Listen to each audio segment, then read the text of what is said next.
Okay, my name is Dorcas Nyamanya. A Ban Ki-moon Global Citizen Scholar, currently a PhD student doing HR in JKUAT. Yeah, I'm passionate about women empowerment because of the experiences that I've seen in the society and personally what I went through.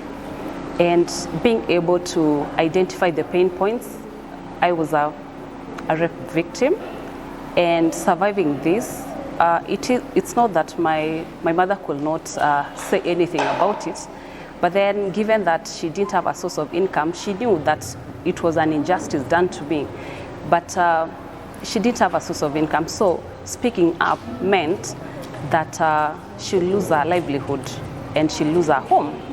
So I felt that what if my mom had an income? It means that she could have sought for my justice. So this made me be passionate about women empowerment because yes, they know the injustices that are happening, but without empowerment, they can't do anything about it, right? I didn't really have a clear idea what I really wanted, but I felt this passion. I was defiled at the age of 7 years, and it was a close family member. So I was really affected by it, because knowing that your mom knows about it and she can't do anything about it, it even paid me more. But then I had this passion of trying to help women from church, but now in the year 2019, when COVID hit in, is when I came to realize that I had a casual laborer who could come to my place, but then I was home. I mean, I could do my own things because the economic times were so hard. I was not able to pay her. And then I thought, what are other women going through? So I started the initiative of training women on soap making. So far I did 15 from Xolani area. And seeing the positive impact that it had created in their lives, I felt that why can't I now be intentional with what I'm doing? So through that, I started to register CBO, and then I did apply for Ban Ki-moon Global Citizen, and I was fortunate to be selected to be among the 17 out of the 5 countries they were selecting from. So it really redirected my view. I became now more intentional about it.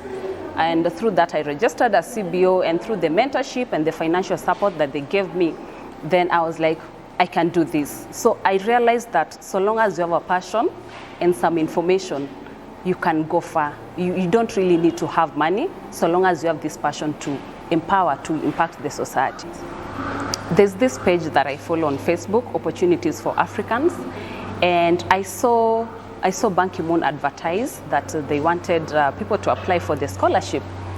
And the requirements were someone should be doing their postgraduate studies, and they have passion. They need to be a global citizen. Simply, a global citizen means that you're able to identify with the problem of the society and you're bringing a solution. So I thought of what I did in 2019, and I was like, this is something that I really want to do. So after doing the application, then I got the fellowship. It was this year, that is 2022 April, when they communicated. Now I started the program May. So it has really helped me, matters mentorship, and opening my view that even the smallest things, they really affect the whole world. So it helped me to be intentional, I can say. Being a Korogocho area, being a slum that is the 3rd largest in Nairobi, I felt that mostly people focus in Mathare, in Kibra, and I was like, why can't I go to Korogocho? Because actually it's also within the proximity of where I live. I stay in Xolani, so it's within close proximity. And one way of entering into the community, you really need to have an entry strategy. And one of the entry strategies that I engaged is talking to the gatekeepers, the village elders, and the chief. The chief of this area is really supportive. He helped me to identify these women who are needy, I can say, who are disadvantaged, and they don't have a source of income. So the criteria was they should be women between the age of 16 to 35, and they should be willing to learn, and they really don't have a source of livelihood. But then from the criteria I gave, I came to realize that in Korogocho the dynamics are quite different, because you find that someone is 12 years, they already have a child.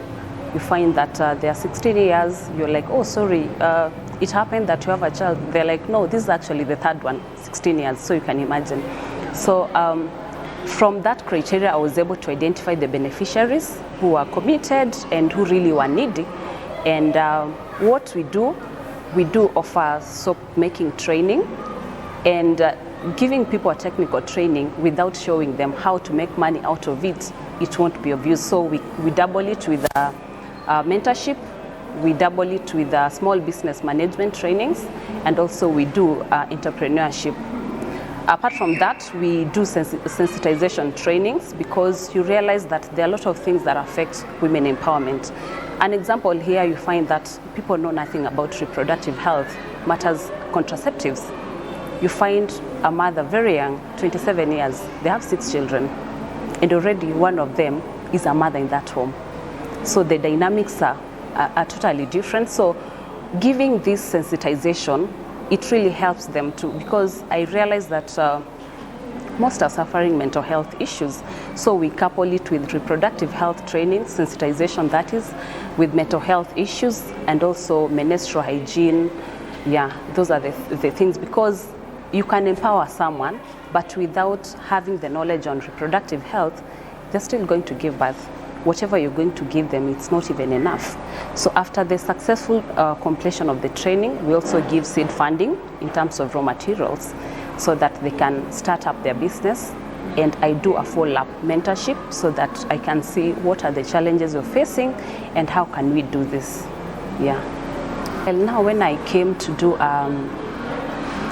to develop rapport with the chief area really told me the dynamics that are within the locality.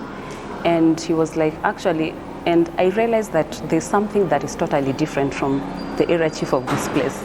Because when I came in, I realized that there are more people who are waiting to see the chief. And I was like, why are there so many here? Do you have cases? But he's like, no, they've come for job opportunities. You know, when I hear something, I tell them. Sometimes they come here, they tell me I've not eaten, I have to go into my pocket and get something. So through my visitations, he was able to tell me. And the 2 minors, they were frequenting at the chief's office. Yes, they want to go back to school, but you realize that here in Korogocho, there are only 2 public schools, primary public schools, and against a population of 180,000 school-going children. So meaning the few are going to be absorbed, wengine watabaki, so that they'll really need to look for the private, and the private, they're very expensive. So I realized that they were frequenting at the place, and I asked to know more about them. I felt that they really need to be incorporated, because they come from a single or mother family. So you can imagine, you're a mother, you have a child in the house with another child. That really touched my heart, and I was like, let's just incorporate them so that they can get something to help their children and also even the sibling.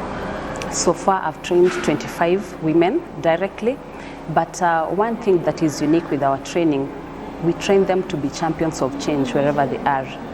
Up to now, I can say 125 women have been impacted indirectly, because I tell them, go train even 2 from where you come from. And then the 2, they go train others. So we find that it has this ripple effect when it comes to training. Apart from that, you can talk of the children that are able to go to school, they're able to fend for their families, and even they're able to even make decisions. There was one unique scenario that happened after the training. 2 of them actually, they were like, with this kind of training that I've received, I think I can go back to the village and now start making soap. You know, it is difficult for someone to move from urban to rural. But you can imagine the thought that, let me go back. What was missing there is the empowerment. Because now they're able to find a way of making income, then they decided to go back home, and that was something that I did not even expect. Yeah.